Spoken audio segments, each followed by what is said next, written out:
Então vamos lá, pessoal, segunda parte da nossa aula, mas como de praxe aí, antes de começarmos, tem algumas indagações. Primeiro, Gabriel Fernandes Ribeiro da Silva. Um abraço aí, Gabriel, prazer poder contribuir aí com a sua dúvida. O princípio da retroatividade é aplicado automaticamente ou tem que ser solicitado? Eu falei para vocês ali, né? Acho que foi a tua dúvida, né? Então, tem que ser solicitado. Tem que ser solicitado, a não ser especificamente se caso o juiz se deparar ali com abolício crimes, que ele vê que a lei deixou de considerar crime a conduta anterior, ele ia aplicar de ofício, tá? Mas como regra, tem que solicitar o quê? O benefício. Porque o juiz ele não vai pegar todos os processos e vai falar assim, opa, benefício, vai aplicar de ofício. Então a própria defesa, ou então a defensoria pública, se caso o preso não tiver ali um advogado constituído, vai ter que solicitar aí esse benefício, pedir um recálculo da pena ou até mesmo aí o fenômeno, tá? Próximo, Maicon Carolino Tolim. Um abraço aí, Maicon. Boa noite, professor. Tenho uma dúvida. Meu nome é Maicon, moro na cidade de Juína, Mato Grosso. Então, um abraço aí pro pessoal de Mato Grosso, especificamente da cidade de Juína. Juína, acho que é isso aí, tá? Tenho uma dúvida. No caso da retroatividade e ultraatividade da lei penal, no momento do crime haverá uma pena. Passado 2 anos, foi modificada a pena, aumentando-a. Posteriormente, foi modificado novamente, voltando mesmo a pena em relação ao fato, do fato do crime. Qual o princípio será utilizado? Michael, isso aí eu vou explicar mais para frente, que seria uma hipótese de lei intermediária, que eu vou poder aplicar os dois efeitos ali com base na ultraatividade e retroatividade. Então, mais para frente eu vou montar um quadro aí especificando aí a lei intermediária. Beleza? E o Dervani Ferreira de Lima. O professor pode repetir sobre a competência da União e do Congresso?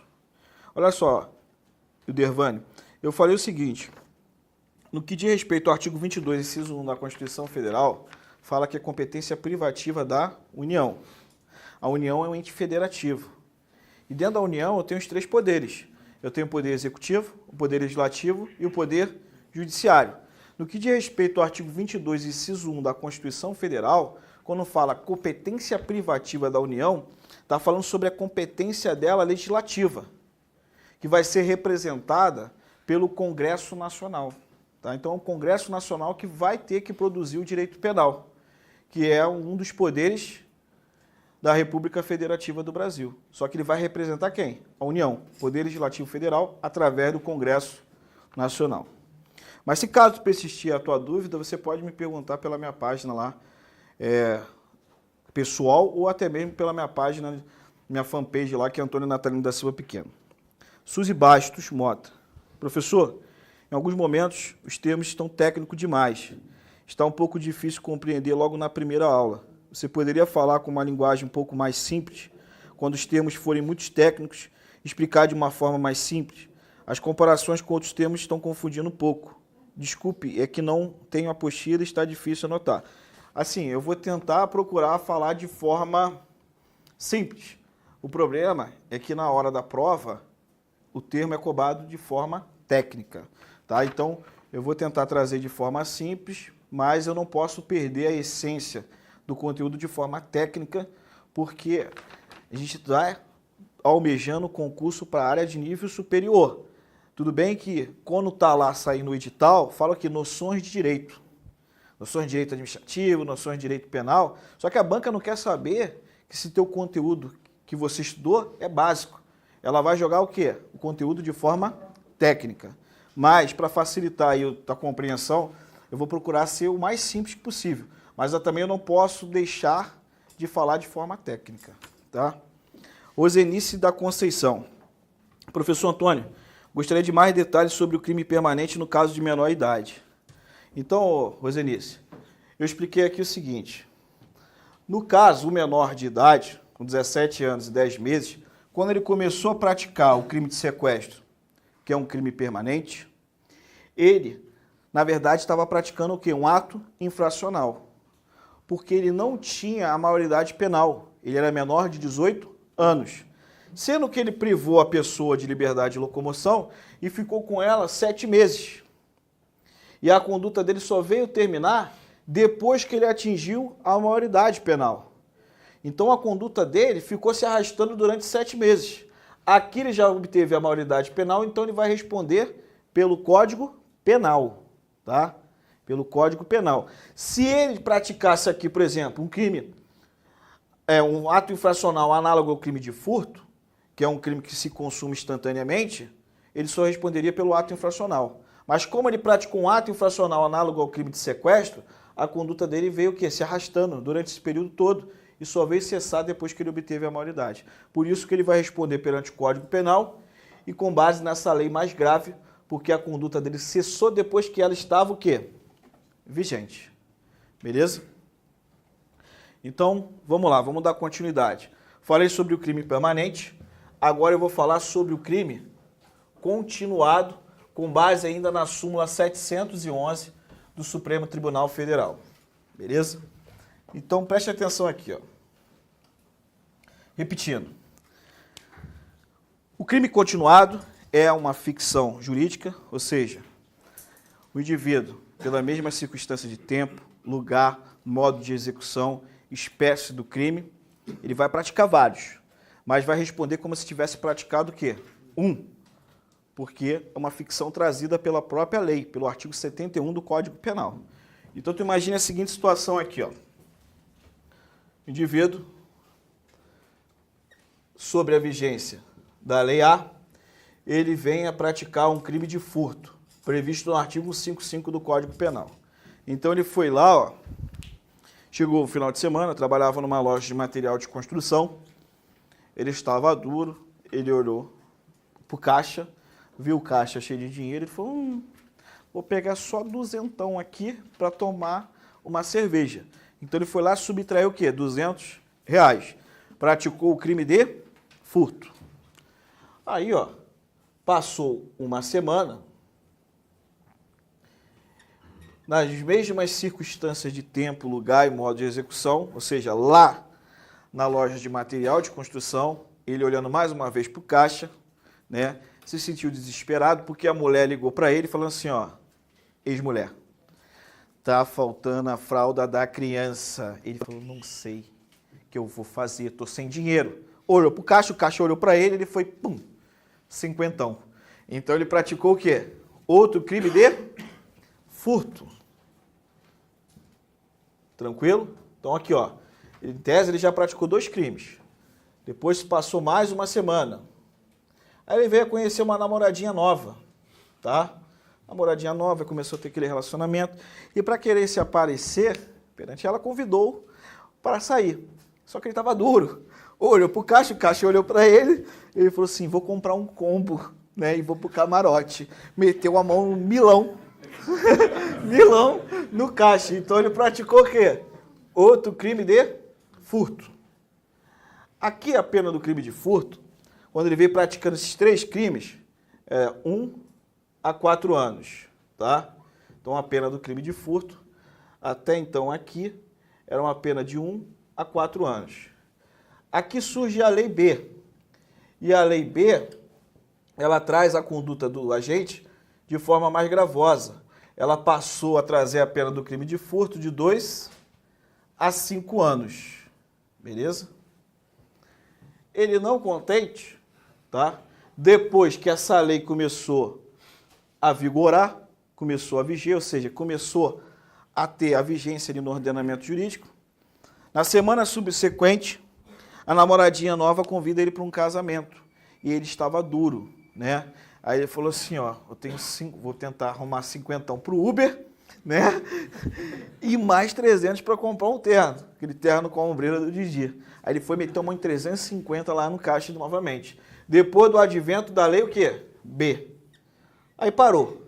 Aí parou de praticar o crime de furto. Então vamos lá, ó.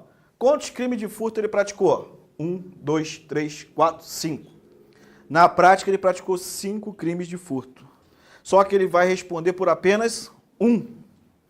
Por quê?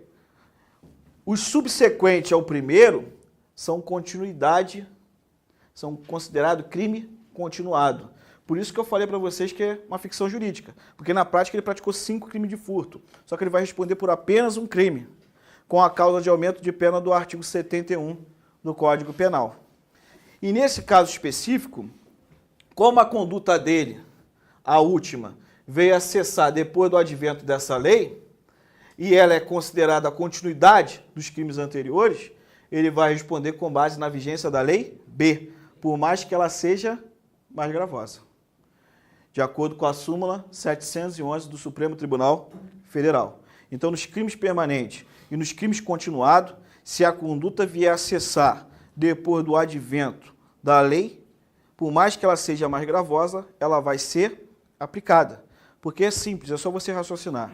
Se a conduta dele terminou depois que a lei nova começou a viger, então é ela que eu vou aplicar. É ela que vai reger a prática do meu fato. Beleza? Falei de forma muito técnica? Tá? Então vamos lá. Vamos para o próximo ponto aí. 3.3. No 3.3, pessoal, eu vou trazer o abolício criminis. Vou traduzir o que é abolício criminis, tá? Então, ó, 3.3, abolício criminis é um termo em latim. É um termo em latim que, traduzindo para o português, significa o quê? Abolição, ó, abolição do crime. Então, ó, já traduzi. Abolício crimes. Só uma dúvida no anterior ali. Se por acaso a pena fosse menor no crime ali, no crime continuado, se a pena fosse para menor. Ele está perguntando se caso a lei posterior, ao invés de trazer um prejuízo, trouxesse um benefício. Ela era a lei vigente? Então ela vai ser aplicada. Tá? Mas ela não vai retroagir. Por quê? Ela não vai retroagir? Porque minha conduta cessou com o advento dela. Então não vou aplicar retroatividade, porque ela estava vigente quando a minha conduta cessou. Mas tanto ela sendo benéfica como ela sendo prejudicial, se ela está vigente e a conduta cessa na vigência dela, eu vou aplicar. Não só no caso da prejudicial, se ela for benéfica também. Beleza? Resolvi tua dúvida?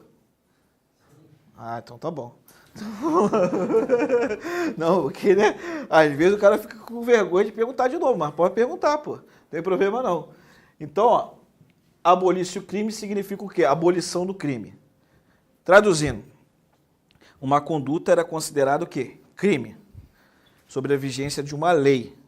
Veio posteriormente a prática desse fato, o indivíduo praticou o crime aqui sobre a vigência da lei A, aí surgiu a lei B e deixou de considerar o que era crime, passou a ser o quê? Fato atípico. Não existe mais como crime. Saiu totalmente do Código Penal, da legislação penal especial, para não falar que saiu do ordenamento jurídico, tá? Ou seja, a lei está aqui, ó. Por exemplo, vamos supor o seguinte, eu tenho um artigo 121 que está dentro do Código Penal, traz o crime de homicídio. Se amanhã surgisse uma lei e tirasse ele, falar que o crime de homicídio não é mais crime, ocorreu o quê? O abolício crimes. O crime foi abolido. Então, eu pego ele do Código Penal, jogo fora. Então, vai ser o quê? Atípico. Claro que vai ser impossível, no caso do homicídio, né, se tornar atípico, mas é só um exemplo. Beleza? Então, acompanhe comigo aqui a linha do tempo. Exemplo. Artigo 240 do Código Penal. No artigo 240 do Código Penal, vou pôr aqui, ó, em 2004, ele trazia o crime de adultério, tá? Adultério, né? Cara, uma mulher pulou a cerca sob a vigência da sociedade conjugal, casado pulou a cerca, ó, pulou, foi se relacionar com outra pessoa. Então, em 2004, era crime, considerado crime de adultério, tá? Se você pegar aí, ó, o Código Penal, tá lá, analisa o artigo 240, que você vai ver, ó, que ele foi revogado. Foi revogado em 2005. Então aqui, ó, Lei A, trazia o crime de adultério, 2004. Surgiu aqui a Lei B, e a Lei B fez o quê, ó? Revogou. Revogou o crime de adultério. Revogou significa que o crime foi o quê? Abolido. Então foi abolido pela Lei 11.106 de 2005. Então essa lei, pessoal, ela começou a viger em 2005. E ela falou que adultério não poderia ser mais o quê? Crime. Tirou ele totalmente do ordenamento jurídico, tirou ele do Código Penal e falou assim, eu não vou incriminar ele em mais lugar nenhum. Não é mais crime. Isso tem que ser resolvido no âmbito civil. Se a mulher foi vítima do adultério, ela pede o quê? A separação judicial, ela pede o quê? O divórcio. Mas o direito penal não tem nada a ver com uma relação conjugal. Então não é mais crime. Então imagina a seguinte situação. Um indivíduo aqui em 2004 foi lá para o OAC que praticou adultério. Tá? Ele foi, praticou adultério. Está respondendo o inquérito policial, olha só. Vou separar por fase. Praticou o adultério e está respondendo o inquérito policial. O Ministério Público se deparou com os autos do inquérito policial. Autos do inquérito policial, que é a parte física. Isso aqui, ó. O papel, a capa, isso são os autos do inquérito policial. Chegou na mão do Ministério Público. Adultério? Adultério saiu. Não é mais considerado crime, ele foi abolido. Tem necessidade do Ministério Público propor uma denúncia aqui? Não. O que o Ministério Público vai fazer? Ó? Já que a conduta do agente é atípica, não é crime, eu vou pedir o arquivamento dos autos do inquérito policial, pela tipicidade do fato. Então, ele solicita o juiz o arquivamento dos autos do inquérito, pelo fato de não ser considerado mais crime. O juiz vai determinar, o inquérito policial vai ser o quê? Arquivado. Citei para você o quê? Na fase do inquérito. Mas vamos supor que já tinha passado da fase do inquérito, o indivíduo estava respondendo o processo criminal. Aí veio essa lei nova e aboliu o crime. Aí no processo criminal, obviamente a defesa vai pedir o quê? Ó, não tem necessidade do processo prosseguir, porque aquilo que era considerado crime deixou de ser. Então vai solicitar para quem? Para o juiz competente, o juiz que está analisando o processo criminal. O juiz se deparando com o abolício crimes, ele vai fazer o quê? Extinguir o processo, porque não tem necessidade do processo prosseguir. Agora, vamos supor que o indivíduo respondeu um inquérito policial, processo criminal, foi condenado, a condenação transitou em julgado. Condenação transitou em julgado significa que não cabe mais o quê? Recurso. Se não cabe mais ninguém recorrer, o juiz vai expedir o quê? A guia de recolhimento, dependendo se ele for para o cárcere, se ele for preso, né? Se ele tiver que cumprir uma pena privativa de liberdade. Aí ele começou a cumprir a pena. Está lá, cumprindo a pena. Chegou essa lei nova e aboliu o crime de adultério. Nesse caso específico, obviamente a defesa vai solicitar e o juízo da execução vai poder também de ofício extinguir o que é a punibilidade do agente, tendo visto o que é a abolição do crime. Ele estava preso, o juiz vai extinguir a punibilidade, ele vai receber um alvará de soltura. Tá? Então são as fases aí do abolício crimes que pode ocorrer. Você tem inquérito policial, processo criminal e na fase da execução penal. Beleza? O artigo 2º do Código Penal, ele fala que o abolício crimes, ele vai extinguir todos os efeitos penais da condenação, mas os efeitos civis permanecem. Traduzindo, vamos supor, nesse último caso que eu citei para vocês, que o indivíduo foi condenado, condenação transitou em julgado, como regra, quando a pessoa é condenada, a condenação transitou em julgado, o nome dele vai para o rol dos culpados. O nome dele vai sair ali, vai rol dos culpados, porque ele foi condenado e a condenação não cabe mais recurso. Além disso, depois que ele cumprir totalmente a pena, durante um prazo de 5 anos, que é chamado de prazo depurador, depois que o indivíduo cumprir a pena, durante 5 anos, se ele vier a praticar um novo crime, dentro desse lapso temporal, ele vai ser considerado o quê? Reincidente. Tá? Agora, se passar os 5 anos e ele praticar um novo crime depois de 5 anos, ele já não é mais reincidente. Ele é portador de maus antecedentes. Nesse caso do abolício crimes, vai cessar todos esses defeitos. O nome dele não vai para o rol dos culpados, ele não vai ser portador de maus antecedentes e também não vai ser considerado o quê? Reincidente. Mas os efeitos civis permanecerão. Por exemplo, se a mulher que se sentiu lesada com a prática do adultério e entrar com um processo civil pedindo uma indenização por danos morais, esse processo não pode ser extinto, porque vai gerar efeitos civis, não os efeitos penais. Então, se ele vier a ser condenado lá, no processo civil, a uma reparação por dano moral, ele vai ter que pagar, porque no abolício crime só vai acessar os efeitos penais. Beleza? Então, ó, antes de partirmos para outros detalhes do abolício crimes, eu vou citar outros exemplos de crimes que foram excluídos, ou seja, foram abolidos do Código Penal. Além do abolício crimes do adultério, eu tenho o artigo 220 do Código Penal. Está aqui, ó. 220 do Código Penal trazia o crime de rapto consensual. Então, ó, rapto consensual. Tá aí, ó. Se você pegar o artigo 220 do Código Penal, tá falando aqui, ó, revogado pela Lei 11.106 de 2005. O que era o rapto consensual? O rapto consensual era um crime contra os costumes. Entendeu? Crimes contra os costumes. O que era crimes contra os costumes, hoje já mudou a denominação. É crime contra a dignidade sexual. Porque nossa sociedade evoluiu, então a gente não vai mais pegar sobre os costumes da época antiga, né? O que era mulher honesta antigamente, hoje tem outra vertente, tá?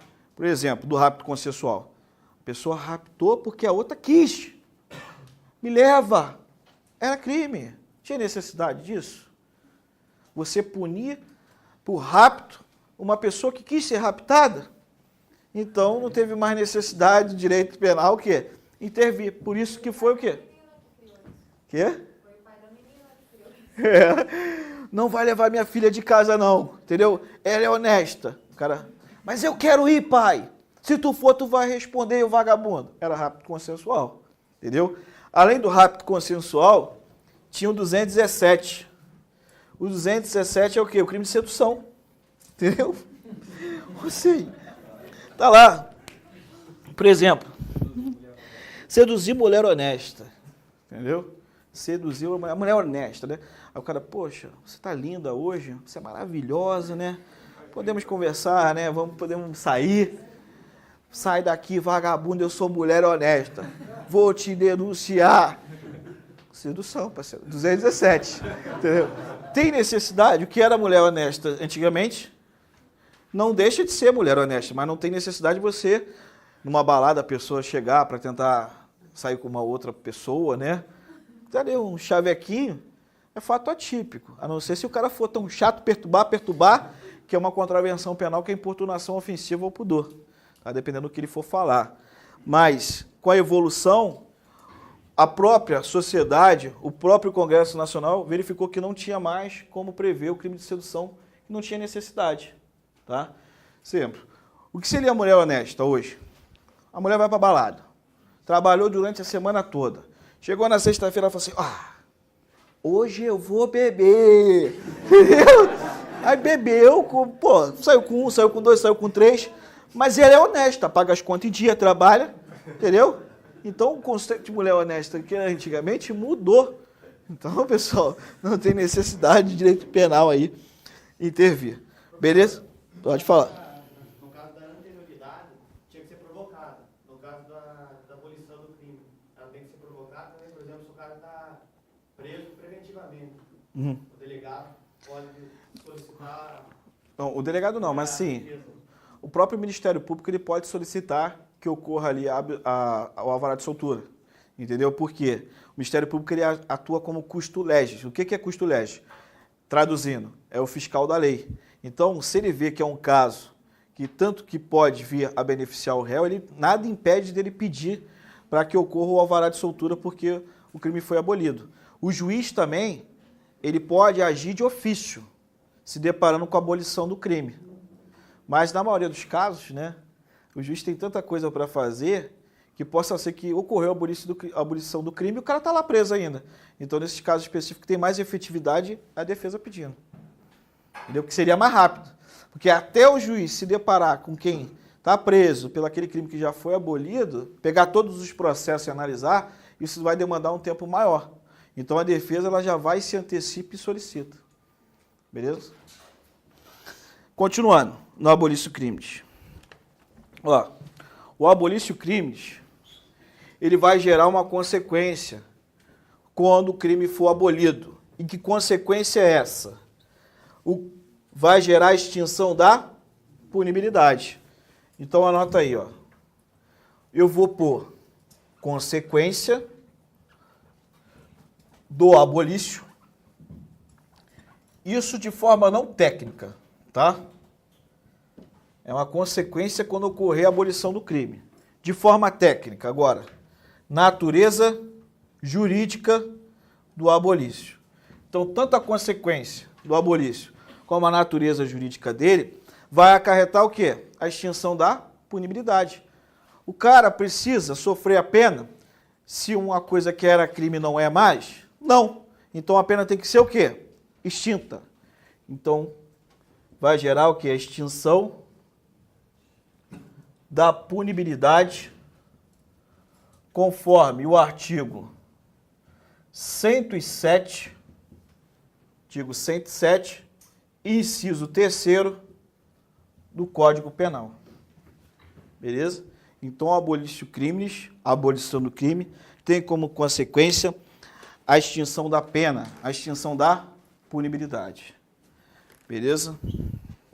Alguém quer perguntar mais alguma coisa? Então, vamos lá.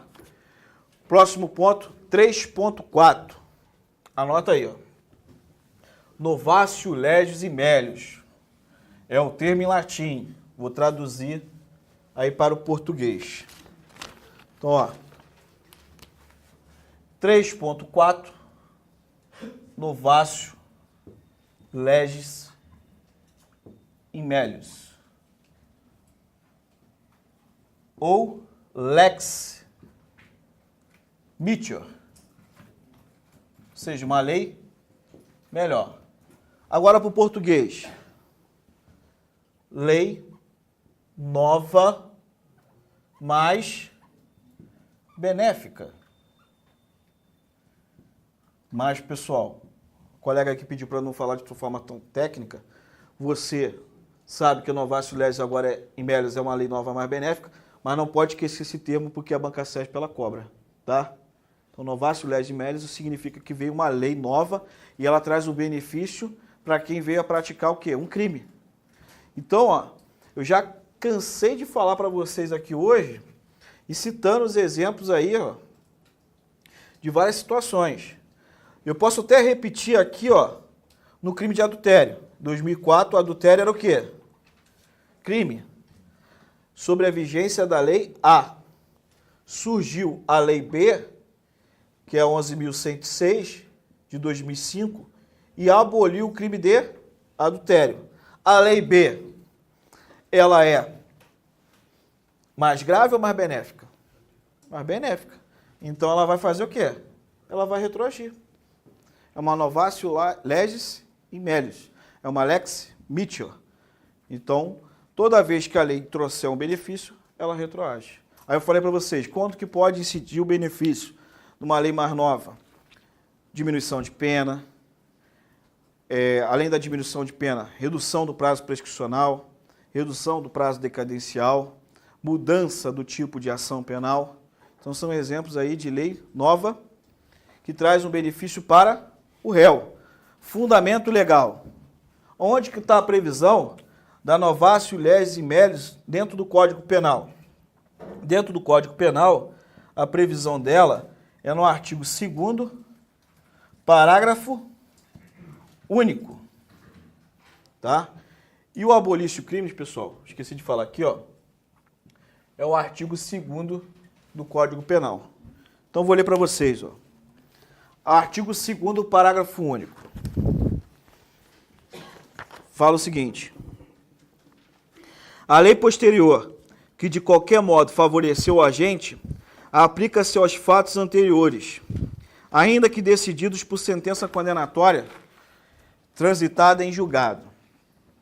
Traduzindo, o indivíduo foi processado, condenado, condenação não cabe mais recurso. significa que a sentença transitou o quê? Em julgado. Pelo fato da sentença transitar em julgado, mesmo surgindo uma lei posterior que traz o benefício, ela pode retroagir? Pode. Foi o que a lei, no seu artigo 2º, parágrafo único, do Código Penal, falou. Então, mesmo no trânsito em julgado, se a lei for mais benéfica, eu trago e vou aplicar retroatividade em benefício do agente. Beleza? Só toma cuidado com o seguinte, o Código Penal fala o quê? Condenação transitou em julgado. Como sinônimos, eu posso me deparar, principalmente com a Banca CESP, trazendo a sentença condenatória transitada em julgado como sinônimo de coisa julgada. Coisa julgada é sinônimo que a sentença não cabe mais recurso. Então, se ela falar assim, ó, no caso de uma lei penal mais benéfica para o réu, ela pode ser aplicada mesmo na hipótese de coisa julgada. Certo ou errado? Certo.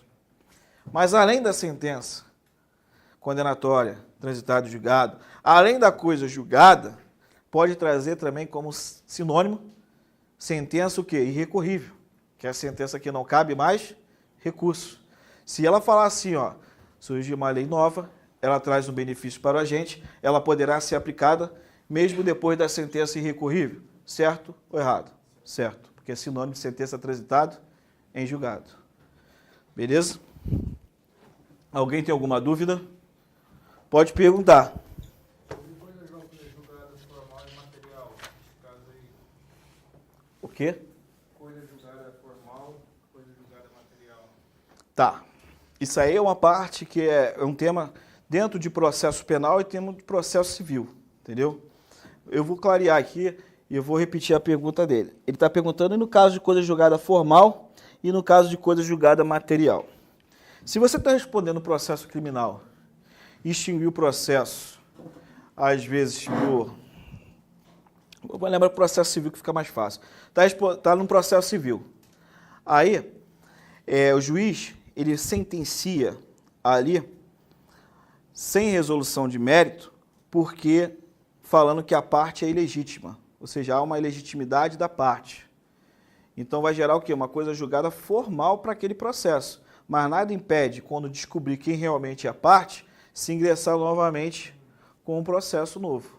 Quando tem a coisa julgada material, eu não posso ter novamente um processo com as mesmas partes, com as mesmas causas de pedir. Entendeu? Então, acabou no universo jurídico aquela discussão sobre aquele assunto. A formal não. A formal porque faltou algum requisito, alguma condição, então por isso que o processo foi extinto. Tá? Lembrando que agora no processo civil teve uma alteração, né? O novo Código de Processo Civil entrou em vigor a partir de março de 2016, então mudou muita coisa. Inclusive o juiz ele pode sentenciar em determinados casos com resolução do mérito e pode ocorrer a coisa julgada material. Mas esse é processo civil, não é comigo não. Beleza? Então vamos lá. Próximo ponto, você vai anotar aí, ó. 3.5. 3.5. No 3.5, o tema é lei intermediária. Lei penal intermediária. Ó, 3.5, lei penal intermediária.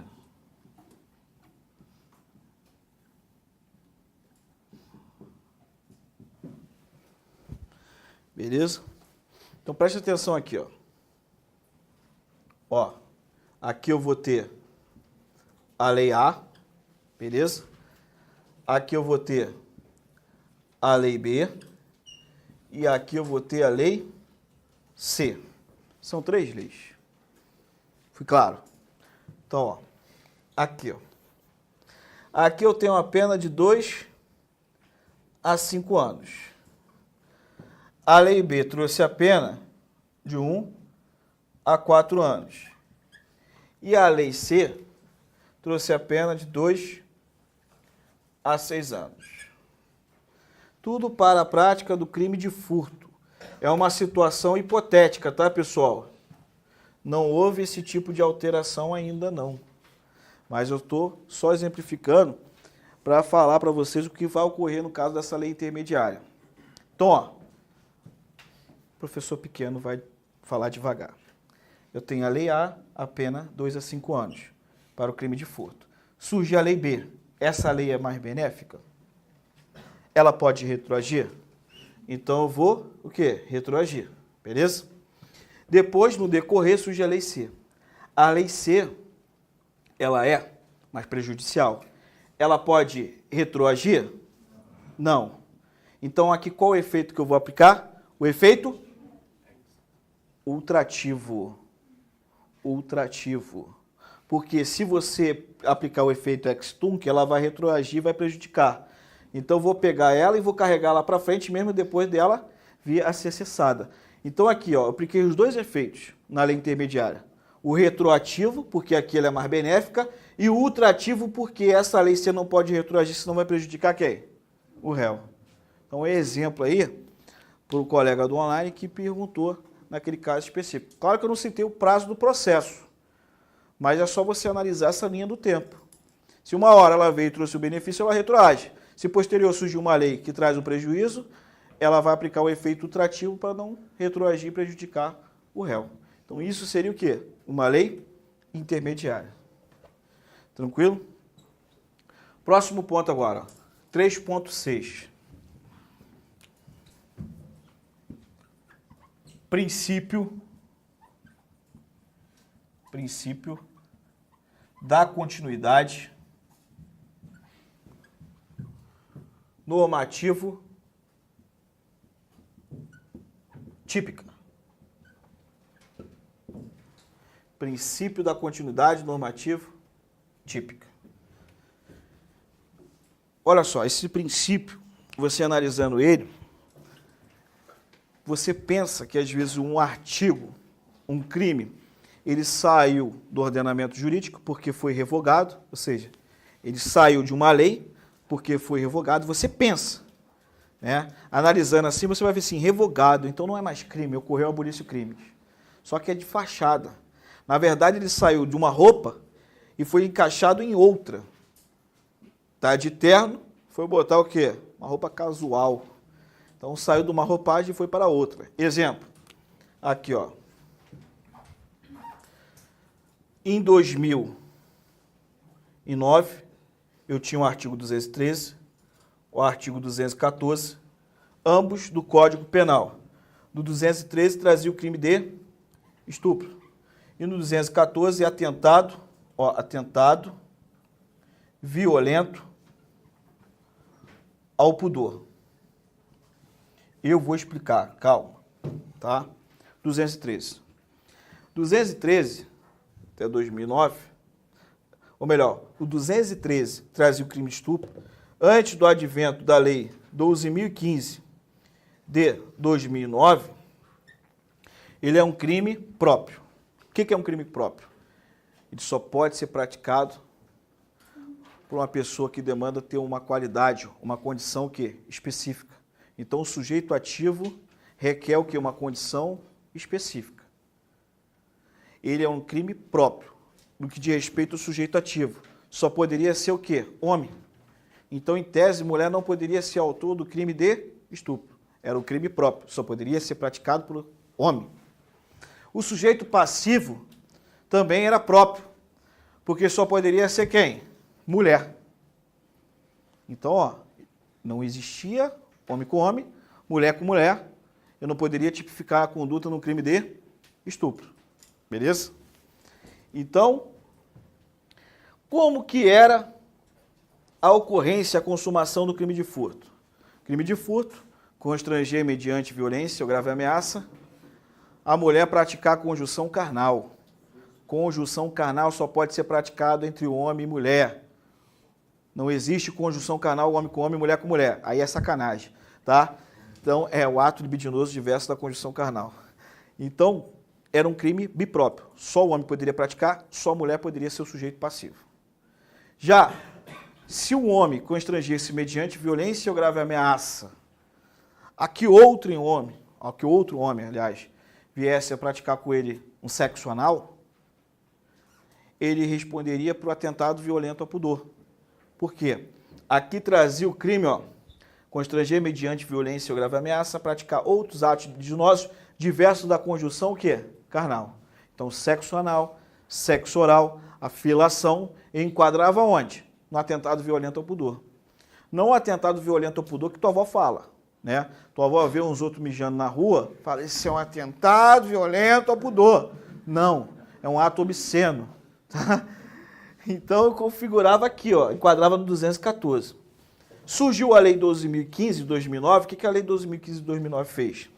Ela revogou o artigo 214, mas ela não aboliu. Ela tirou a roupagem de atentado violento ao pudor e começou a denominar como crime também de estupro. Então, o que era atentado violento ao pudor passou a ser também crime de estupro. Então, o crime de estupro hoje, ele abarca mais elementos.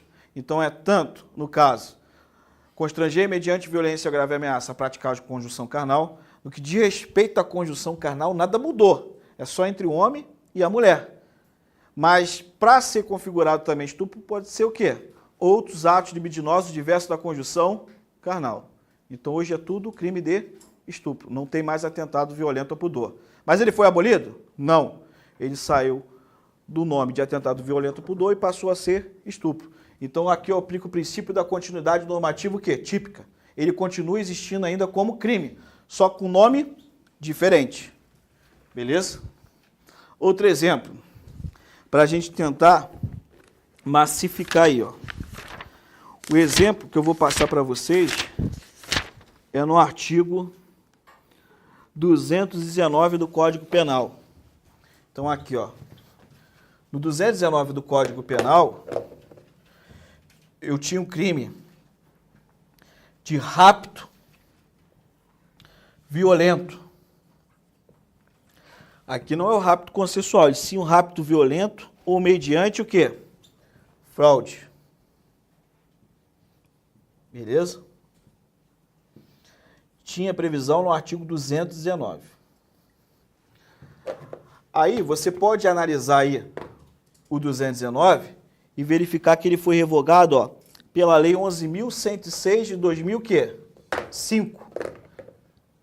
Só que ele não foi abolido. Ele saiu do nome de rapto violento ou mediante fraude e passou a ter outro nome. O que era rapto violento mediante ou mediante fraude? Hoje é qual crime? É o sequestro qualificado. Pega aí o artigo 148, parágrafo 1º, inciso 5 do Código Penal. Então, deixa eu ler para vocês, ó. Artigo 148. Privar alguém de sua liberdade mediante sequestro ou cárcere privado. Tá? Parágrafo 1º. A pena de reclusão de 2 a 5 anos. Inciso 5.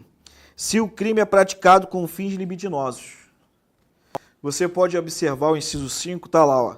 Redação, ou melhor, incluído pela Lei 11.106 de 2005. Ou seja, a mesma lei que revogou o rapto violento. Então, ó, o que era rapto violento, hoje é o crime de sequestro ou cárcere privado, qualificado conforme artigo 148, parágrafo 1º, inciso o quê? 5. Então, ele continua sendo crime? Sim, só que com outro nome. Princípio da continuidade normativa o quê? Típica. Não ocorreu a abolição. Beleza? Deu para pegar?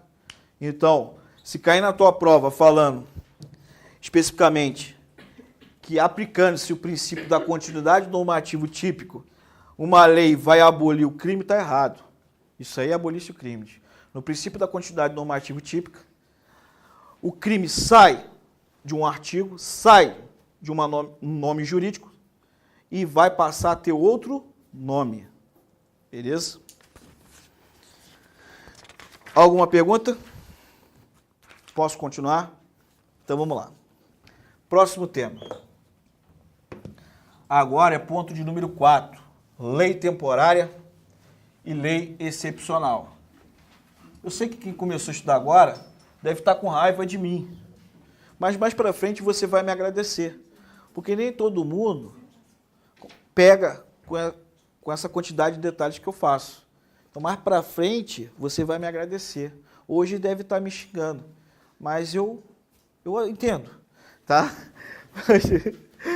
Porque o professor sofre de vez em quando, tá? Ponto de número 4, agora, ó, lei temporária e lei excepcional.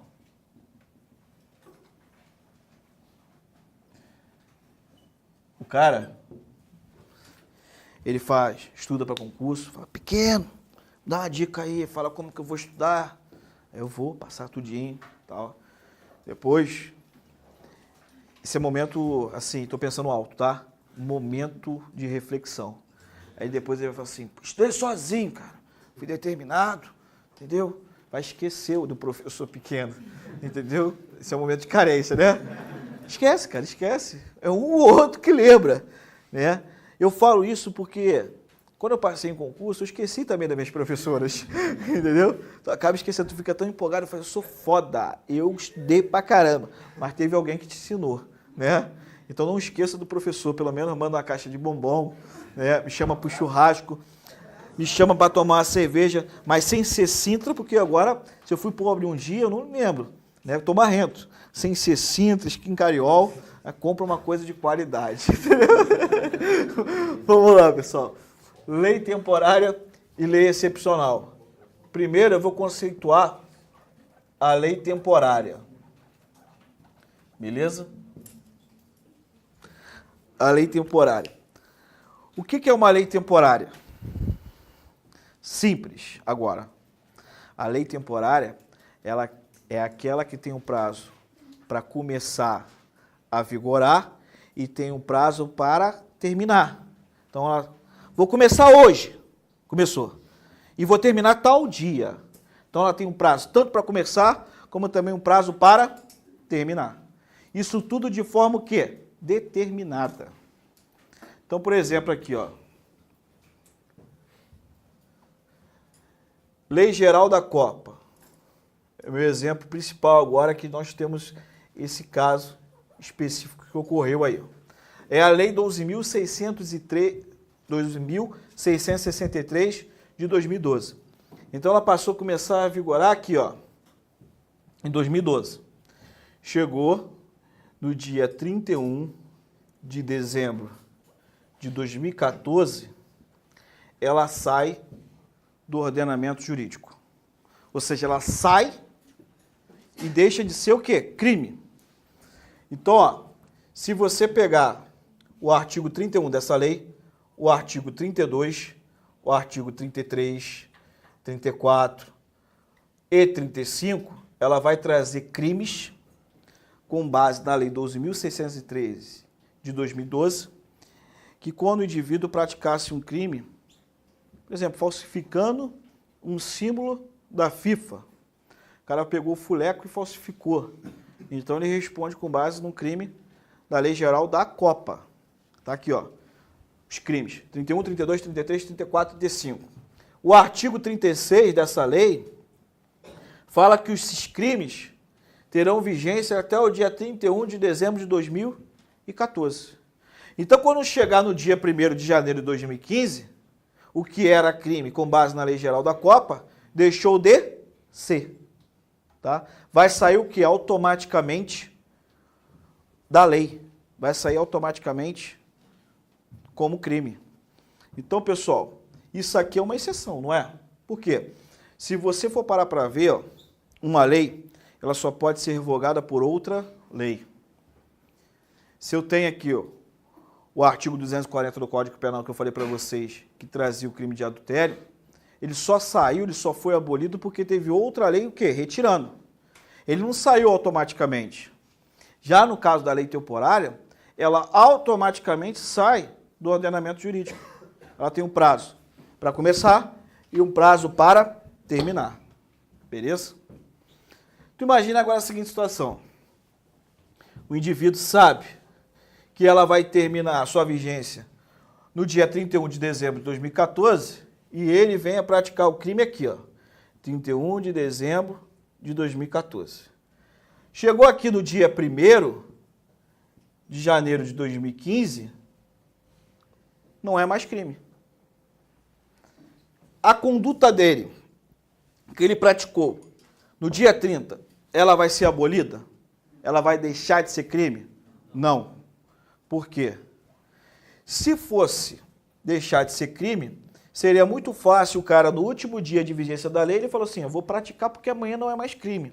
Então, para evitar que os indivíduos utilizassem dessa artimanha e ficassem impunes, aqui eu vou aplicar o efeito ultrativo, não para prejudicá-lo, e sim para ele responder com base na vigência da lei, o quê? Temporária. Então aqui, ó, ela sai do ordenamento jurídico, não tem mais vigência, mas ele vai responder mesmo assim.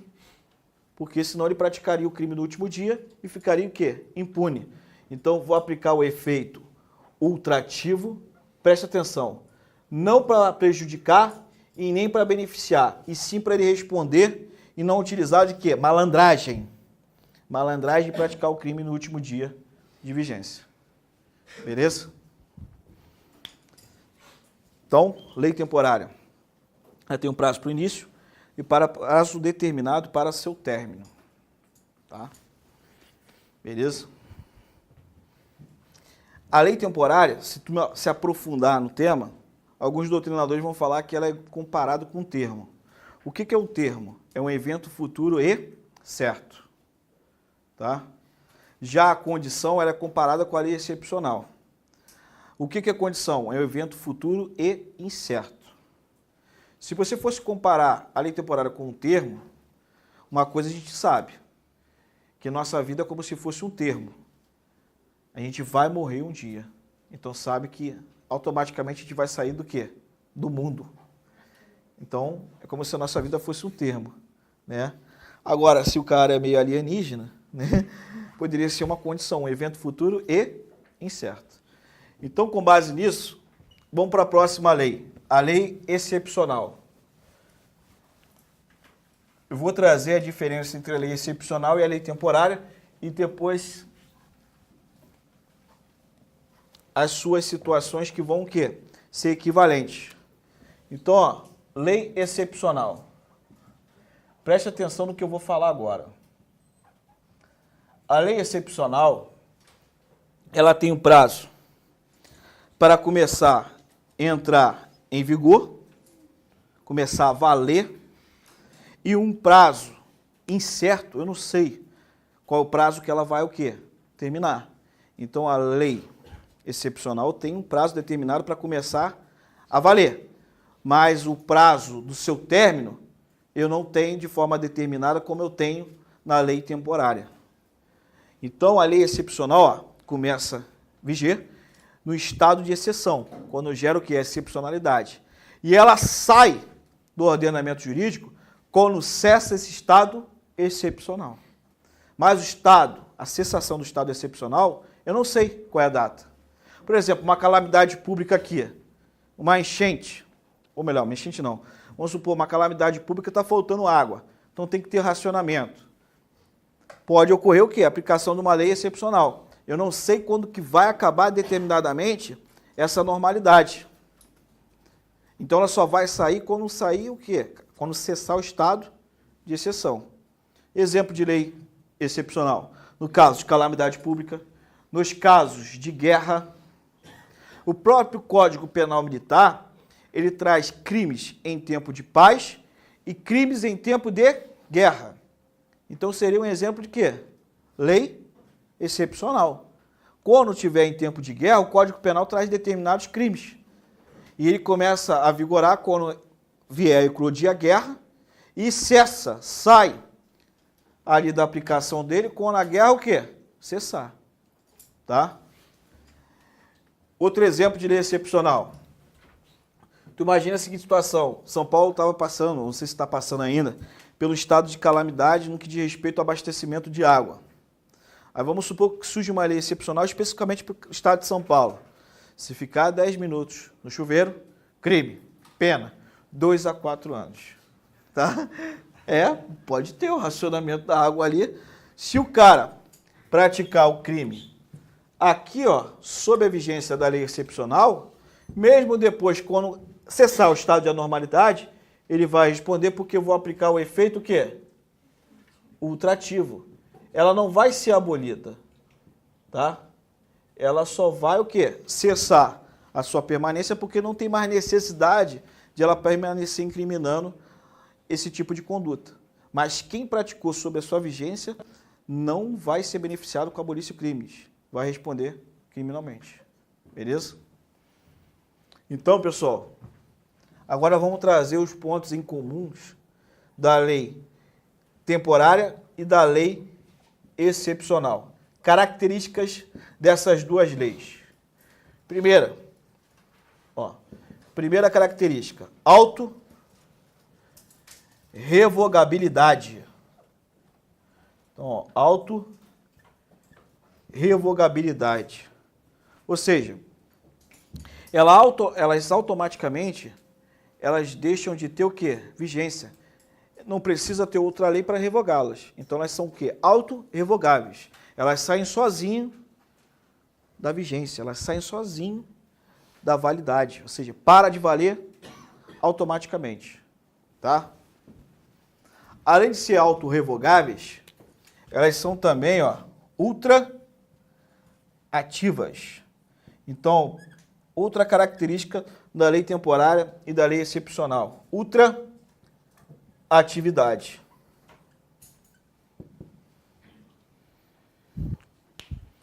Beleza? Vou citar mais um exemplo aí, só para a gente fechar com chave de ouro, de lei temporária. Então, por exemplo, tem determinados tipos de mercadoria que é tabelado o preço, tá? Vai vir um complemento, através de uma portaria, que aquelas mercadorias devem ser vendidas durante o período com aquele preço. Quem vende a mercadoria fugindo daquele preço vai responder por crime. Então, exemplo, crime contra a economia popular. Por exemplo, feijão está escasso. Aí, muitos comerciantes, querendo se facilitar desse momento de escassez do feijão, vai fazer o quê? Vai elevar o preço do feijão. Aí vamos supor que sai uma portaria. A portaria fala assim, durante esse período, ali determinado, exemplo de lei temporária, o preço do feijão é R$5. Quem vender acima do preço vai responder por crime. Crime contra a economia popular. O cigarro, ele é tabelado. Quem vende fora da tabela pratica crime, tá? Porque o preço dele é tabelado. Só que na prática, né, cara? Tá na balada, o cara tá sem cigarro, é 15, é 30, né? Aí ninguém leva o outro preço. Mas aquilo que é tabelado tem que vender de acordo com o valor que é fixado. Senão pode vir responder por crime contra a economia popular. Beleza? E na maioria dessas fixações de preço, vem através de lei o quê? Temporária, porque é um prazo determinado. Vamos lá, pessoal. Tranquilo? Podemos ir embora? Negativo. Vamos agora para o próximo ponto. Aí, 4.2. Não, 4.2 não. Ponto de número 5. Lei penal no tempo. A gente já falou, calma. 2 pontos. Questões complementares.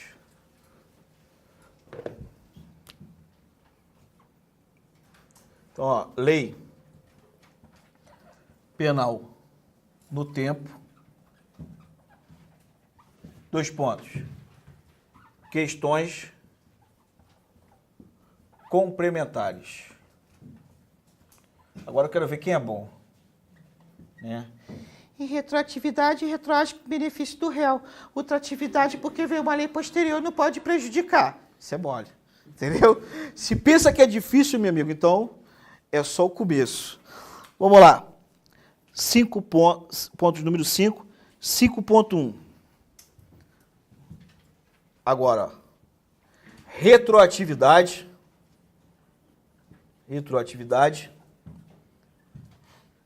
da jurisprudência. Começou. Agora vamos brincar.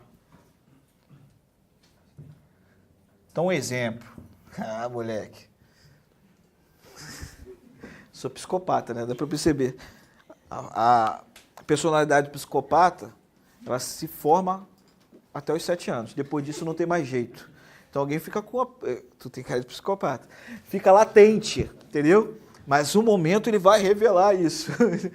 Então vamos lá, pessoal. Por exemplo. Que isso, cara? Se controla, rapaz.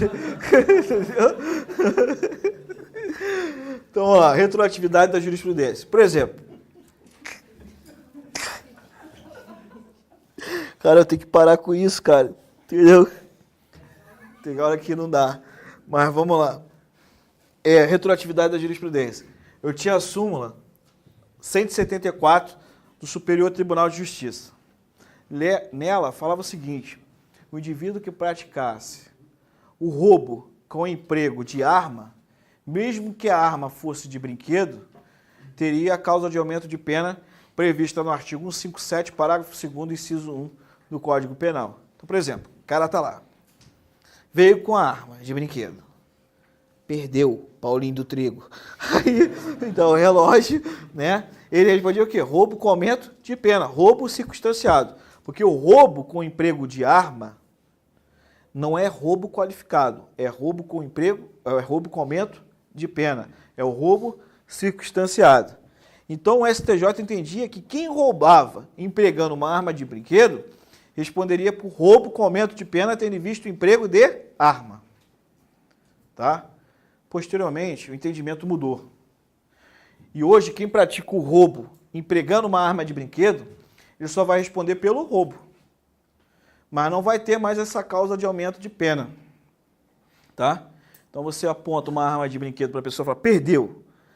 Essa arma de brinquedo ela serve para você impor grave ameaça contra a pessoa. Mas ela não serve para incidir como causa de aumento de pena. Beleza? Agora imagine a seguinte situação. O cara que praticou antigamente, sob a vigência da lei, da súmula 174 do STJ, e foi condenado pelo roubo com emprego de arma de brinquedo, com a causa de aumento de pena. Depois de ter mudado esse entendimento do STJ, pode retroagir a jurisprudência? Certo ou errado? Não. Não pode retroagir. Chorou.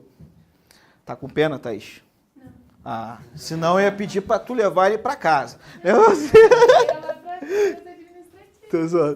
falo assim, coitado dele, né? Foi injustiçado. Não, naquele momento era o entendimento. Mudou, não pode retroagir. Tu imagina, toda vez que o STF, o STJ mudasse o entendimento, ia virar o quê? Uma salada. Então não existe a retroatividade da jurisprudência. Quem veio a ser prejudicado naquele momento, chorou.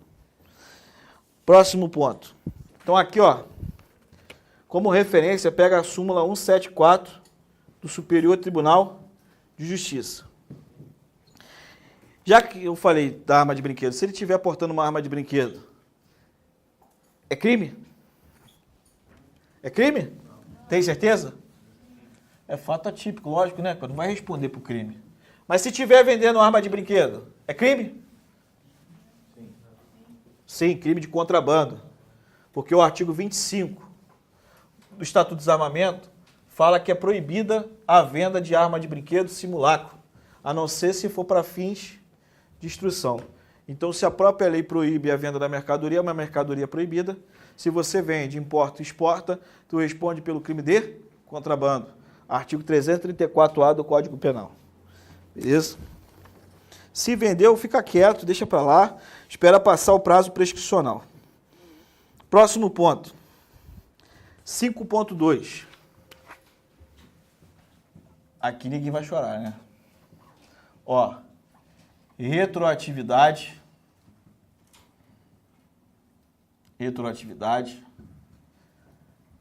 da norma penal em branco. Norma penal em branco. Depois eu vou me aprofundar melhor na norma penal em branco. Vou só fazer aqui uma introdução rapidinho. Por exemplo, o crime, de acordo com a doutrina majoritária, tem que adequar o princípio da taxatividade. O que é o princípio da taxatividade? O princípio da taxatividade vai falar que o crime tem que estar de forma clara, precisa e determinada. Não pode dar margem para outra interpretação. Exemplo, quando você pega o artigo 121 do Código Penal, está lá, matar alguém. Eu preciso interpretar além disso para saber o que é crime de homicídio? Fui lá, matei uma pessoa, é o quê? Homicídio. Eu preciso buscar em outra lei, em outro ato da administração pública para saber o que é homicídio? Não. Então a norma está o quê? Completa. Está de forma clara, precisa e determinada. Sendo que em determinados casos, o crime não vai estar de forma clara e precisa. Ele vai requerer o quê? Um complemento.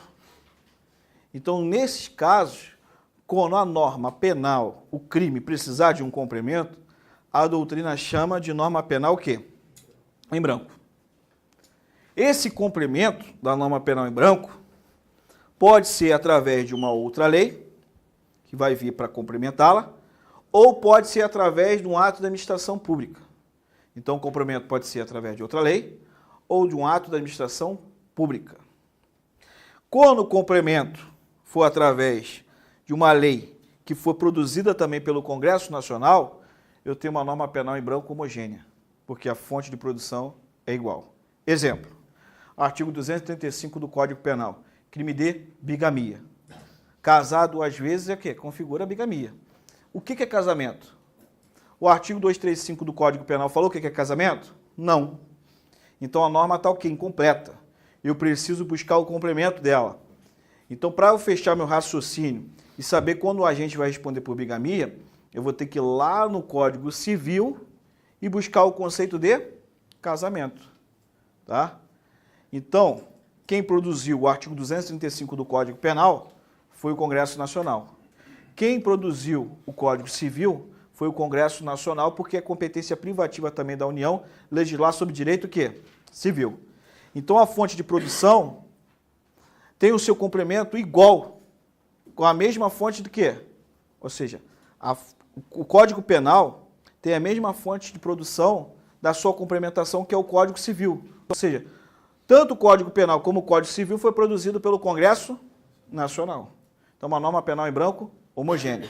Eu só estou resumindo que depois a gente vai se aprofundar nesse assunto, tá? Já quando a norma penal ela requer um complemento pelo ato da administração pública, aí é uma norma penal em branco o quê? Heterogênea. Porque, ó, quem produziu a lei penal foi o Congresso Nacional. Mas quem produziu o complemento, se partiu de um ato da administração pública, pode ter partido através de um decreto, que é um ato do poder, que é um ato do chefe do poder executivo. Exemplo, lei de drogas. A lei de drogas é uma norma penal em branco heterogênea. O artigo 33, que traz o crime de tráfico da lei de drogas, ele foi produzido pelo Congresso Nacional. Aí está lá, importar, exportar, remeter, no final, drogas. Eu, para saber o que é drogas, eu tenho que buscar a portaria 344 da Anvisa. A portaria da Anvisa é um ato do poder o quê? Executivo. Mas é ela que complementa o conceito lá de drogas previsto para o crime de tráfico. Então, a lei de drogas é uma norma penal em branco o quê? Heterogênea. Quem produziu foi o Congresso Nacional, mas o seu complemento partiu da administração pública através de uma portaria da Anvisa. Beleza? Então, eu vou especificar aqui, ó, no caso do artigo 33. Artigo 33 da Lei de Drogas traz o crime de tráfico. Tá? Lei 11.343 de 2006. Então, ó, por exemplo, maconha é considerada droga pela portaria da Anvisa? Sim, ela vai trazer o quê? O princípio ativo. Então, vai lá, tetrahidrocannabinol. Então, ela traz o princípio ativo, eu sei que maconha é uma droga, de acordo com a portaria da Anvisa. O lança-perfume é uma droga? Não. Lança-perfume, a substância dele tem o quê? Consideração de princípio ativo de droga. Então, lança-perfume é droga. Tu imagina a seguinte situação. A Anvisa, ó, faz o seguinte, ó, na sua portaria. Ela vem excluir, ó, o lança-perfume. Eu não estou falando de forma técnica, tá? Aqui é de forma... Se eu falar cloreto de etila, não sei se é isso, tá? É isso, né? Que é o termo técnico para lança-perfume. Aí ninguém vai reclamar. Então, ó, lança-perfume. Tá aqui, ó. Aí vamos supor que a Anvisa na portaria vem excluir o lança-perfume.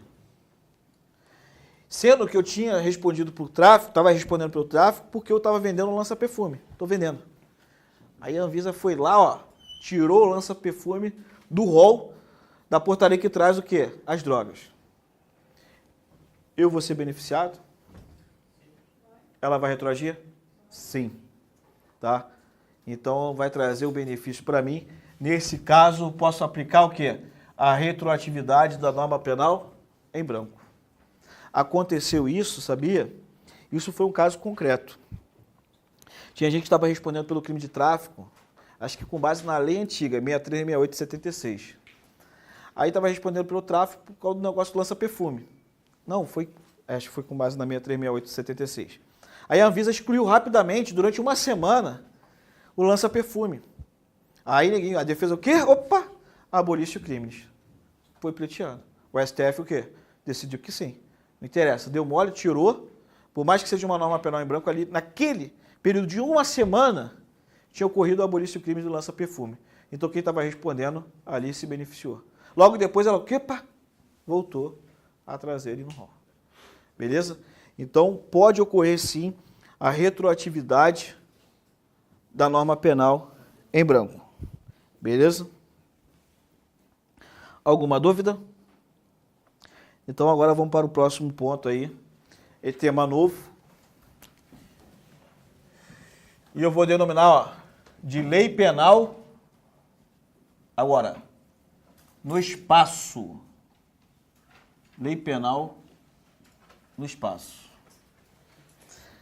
Até onde aqui, que foi o ponto 5.2, nós trabalhamos em cima de lei penal o quê? No tempo. Referente ao tempo, a transição da aplicação da lei penal. Agora a gente vai trabalhar em cima dos temas que envolvem o quê? O espaço, o território, como essa lei poderá ser aplicada. Então, primeiro ponto aí, ó. Lugar do crime. Vamos ler todo mundo aí conjuntamente comigo o artigo 6º. Ó.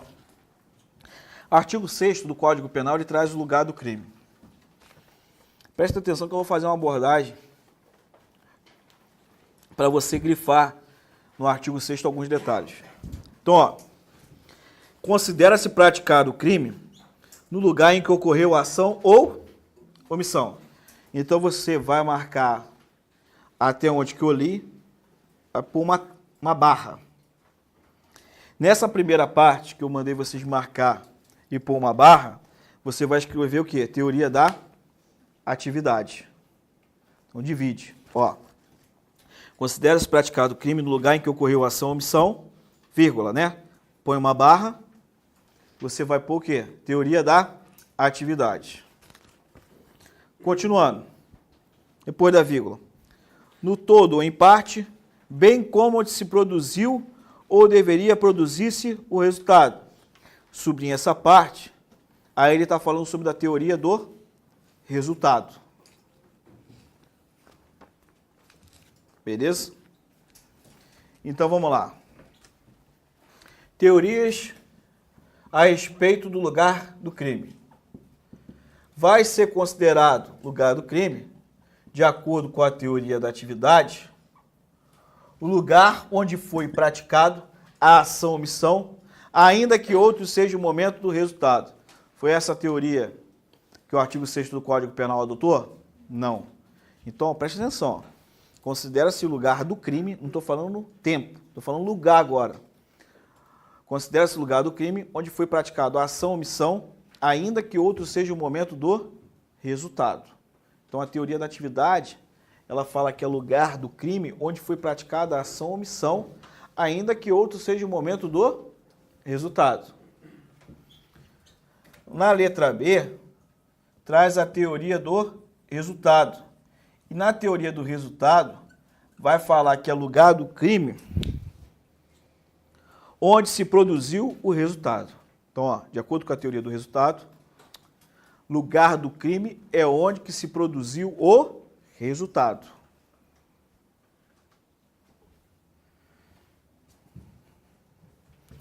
E por fim, letra C, a teoria da ubiquidade ou teoria mista.